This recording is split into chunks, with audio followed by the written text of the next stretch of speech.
Só a Raquel, nossa especialista em números. Essa é uma tentativa, acho até meio, sei lá, canhestra por parte do nosso primeiro-ministro de torcer números. Porque se sabemos todos que a briga pelo orçamento é por 6% do orçamento, o resto são despesas obrigatórias, o que ele controla dos 6% restantes é considerável, Raquel.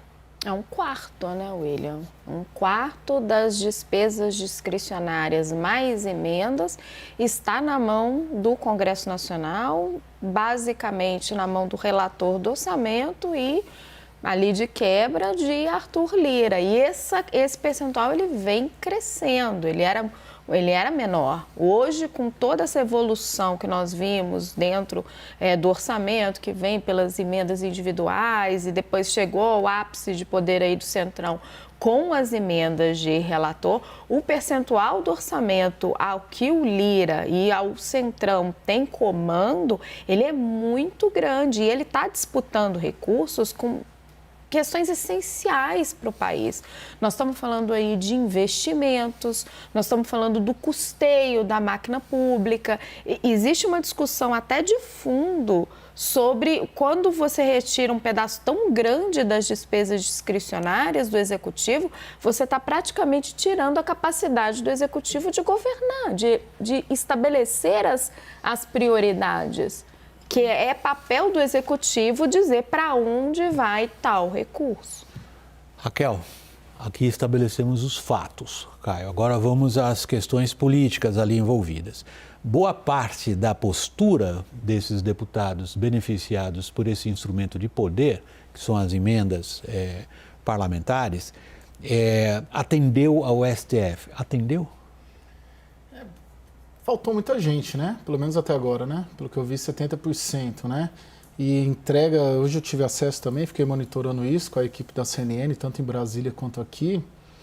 Quando você pega o que foi entregue, é muito difícil de você tabelar, é uma confusão tremenda. Falta sistematização. Não é um PDF simples que o Congresso pegou e entregou, é difícil de manusear, tanto que a gente está manuseando, eu acho que a imprensa inteira está mexendo nesses dados. O que eu acho interessante, William, é que a gente tem falado todo dia aqui sobre as campanhas presidenciais, principalmente de Lula e Bolsonaro, que são as duas principais, favoritas, vamos dizer assim. Mas a gente tem que entender que o Arthur Lira também está em campanha. Não só para se reeleger deputado, mas uma campanha muito mais difícil. Ele está em campanha para se reeleger presidente da Câmara. E ele tem dois obstáculos claros aí. Primeiro, o Supremo Tribunal Federal, porque a principal arma, o instrumento, assim como o Executivo tem o cofre da União e cargos para tentar angariar apoio, o Arthur Lira, o orçamento secreto, é essencial, né, para ele conseguir se reeleger esse manuseio. O Supremo pode derrubar. E o segundo é a eleição do presidente Lula. Se o Lula ganhar, dificulta. Então, se a gente colocar dois obstáculos para Arthur Lira ser novo presidente da Câmara no que vem. Primeiro, o Supremo Tribunal Federal derruba o orçamento secreto. E pelo que eu tenho lido, acompanhado, até as meninas colocam isso, tem uma tendência grande de derrubar. E segundo, se o Lula confirma o favoritismo, então acaba. Por isso que hoje, com muito atraso, ele volta a gente vai falar disso, mas ele volta a defender as urnas. Eu só queria ir pelo aquele fator que a gente conhece, que é a disputa entre o STF e a Câmara. Lá está ela, Thaís Arbex. Boa noite, Thaís. Thaís, em relação a essa queda de braço, o STF inicialmente parecia incorporar certa indignação de todos nós. Como assim orçamento secreto? Isso é o contrário de qualquer regra moderna do Estado de Direito democrático. Como é que se podem fazer com o que querem com o dinheiro público sem prestar contas a respeito disso?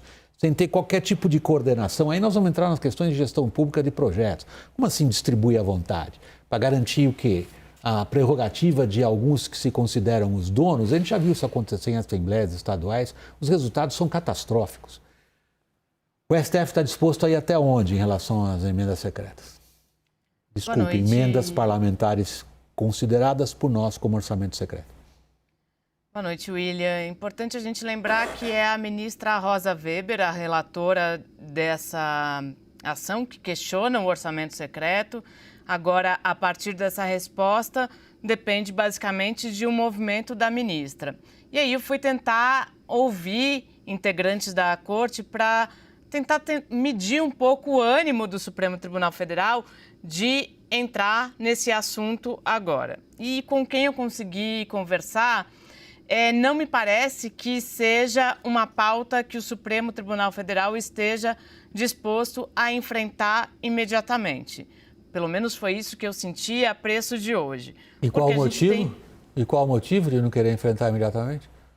Porque temos um cenário não muito bom, não muito favorável em relação ao Supremo Tribunal Federal. Há uma crise maior que o país atravessa. Há uma crise que os ministros consideram que há uma crise, inclusive, que pode atingir a democracia. E entrar nesse debate, neste momento, poderia criar ainda mais arestas com o outro poder, o poder legislativo, no caso. Então, não me parece que, embora todos reconheçam a importância e até uma urgência em relação a esse tema, não me parece que haja disposição para votar uma pauta como essa neste momento em que o Supremo Tribunal Federal está no centro das atenções e, vamos lembrar, como a gente já disse aqui, sem um exército em sua defesa. Foi isso que eu consegui medir hoje, William.